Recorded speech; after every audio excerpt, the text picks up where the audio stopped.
Olá, alunos! Nesse vídeo, nós vamos resolver as atividades da semana 1 do volume 3 do Plano de Estudo Tutorado do terceiro ano.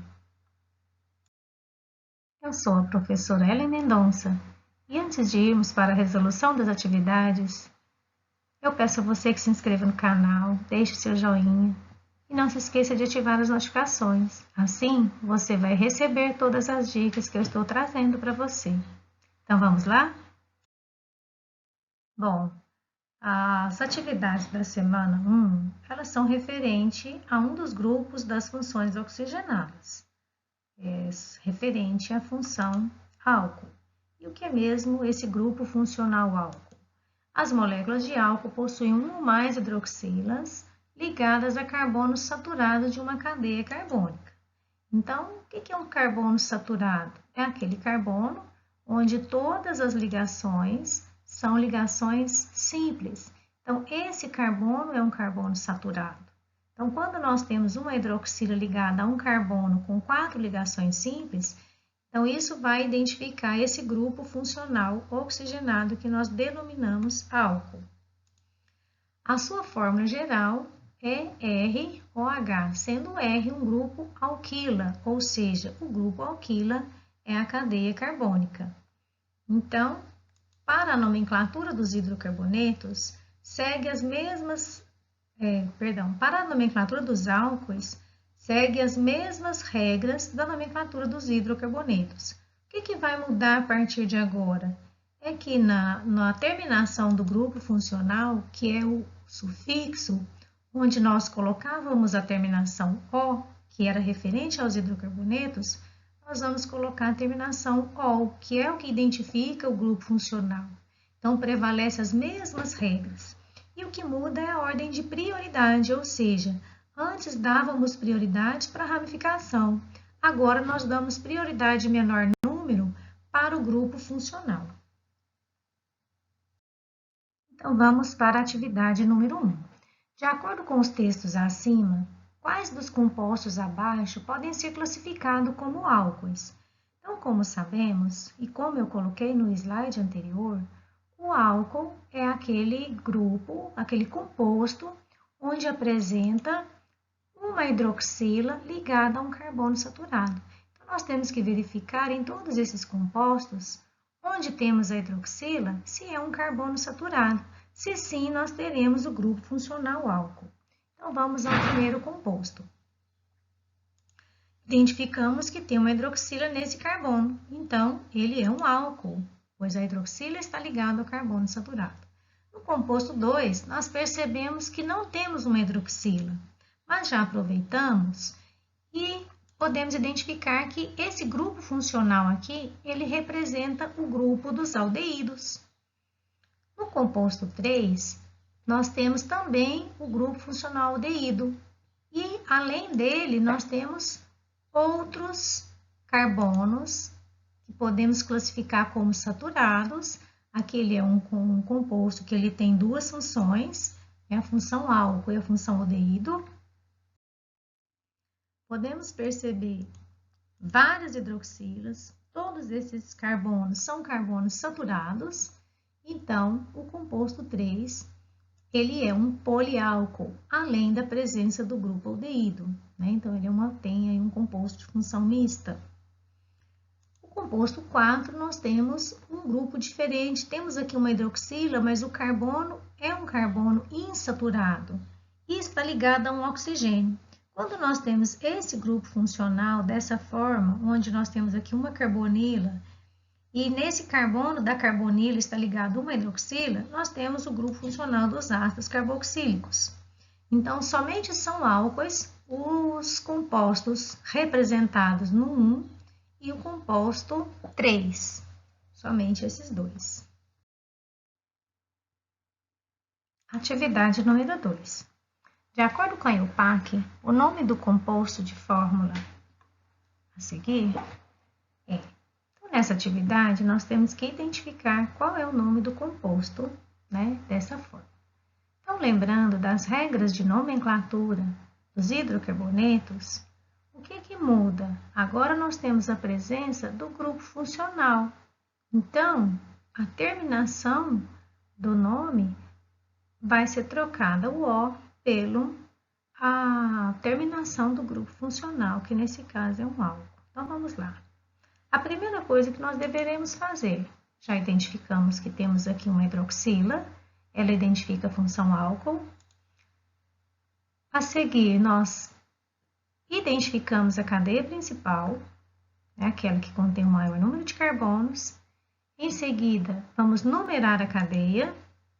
Percebemos que a hidroxila deve ter o menor número, porque em relação à hidroxila e a ramificação metil, a hidroxila tem preferência de menor número. Então, por isso, nós numeramos a cadeia da direita para a esquerda. Já podemos dar o nome. Primeiro, carbono 5, nós temos o metil. A nossa cadeia principal tem 7 carbonos, hept. Temos uma hidroxila no carbono 2, então identificamos aqui 2, terminação OL. Somente ligações simples, temos aqui o infixo AN. Então, a alternativa que corresponde à nossa nomenclatura correta, segundo a IUPAC, é a letra E, 5-metil-heptano 2-ol. Atividade número 3. Também pede a nomenclatura oficial dos compostos. Então, primeiro, identificamos a cadeia principal, ela contém 3 carbonos. Nesse caso, nós podemos numerar tanto da esquerda quanto da direita, porque nós temos uma hidroxila em cada um dos carbonos, Então, nossa cadeia principal, 3 carbonos, propano. No carbono 1, no 2 e no 3, nós temos uma hidroxila. Então, 1,2,3, triol. A letra B. Temos a nossa cadeia principal com 2 carbonos. Identificamos a presença de 2 hidroxilas. Então, etano, 1,2-diol. A letra C. Nossa cadeia principal tem 3 carbonos. Numeramos a cadeia principal. Nosso carbono 2, nós temos a presença de uma hidroxila e de um radical metil. Então, como que vai ficar? Como só existe uma possibilidade do metil no carbono 2, então nós omitimos essa numeração para identificar onde está essa ramificação. Então, metil, cadeia principal prop, ligação simples AN, no carbono 2 nós temos um álcool. Então, metilpropan 2-ol. A letra D, cadeia principal, 3 carbonos. Identificamos a presença de uma hidroxila, que está no carbono 2. Então, 3 carbonos prop, ligação simples AN. No carbono 2 temos uma hidroxila 2-ol. Então, propano 2-ol. Atividade 4.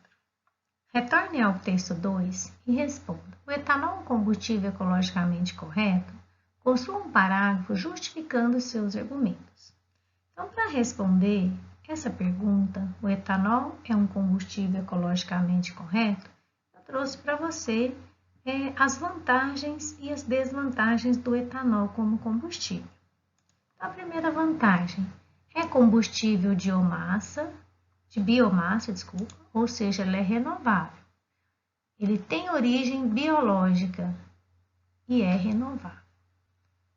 O etanol aumenta menos o efeito estufa, porque o carbono circula no sistema em ciclo fechado, ou seja, a cana remove carbono da atmosfera para crescer.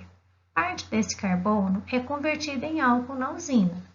Esse álcool é queimado nos motores, liberando na atmosfera gases de carbono. Na próxima safra, esses gases serão captados de novo para produzir mais cana, que vai gerar mais gases na atmosfera. Assim, o ciclo se fecha. Outra vantagem: o bagaço de cana, um dos subprodutos da produção do álcool, pode ser queimado para gerar energia. Geralmente, isso é feito nas caldeiras da usina.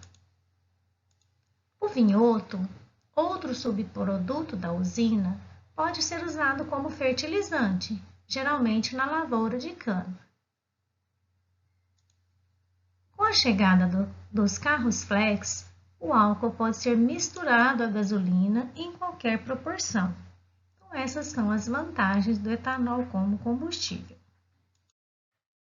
Vamos às desvantagens. O petróleo, que é extraído da natureza, não se renova. A produção do etanol consome vastas áreas agrícolas. Há temores que o crescimento da produção acabe alcançando sobre áreas agrícolas que hoje são destinadas à produção de outros alimentos. O pior cenário do ponto de vista ambiental seria o avanço da fronteira agrícola sobre ecossistemas ainda preservados. Alguns especialistas consideram que o etanol não é um substituto ideal do petróleo, mas sua produção envolve gastos de energia em várias etapas da produção.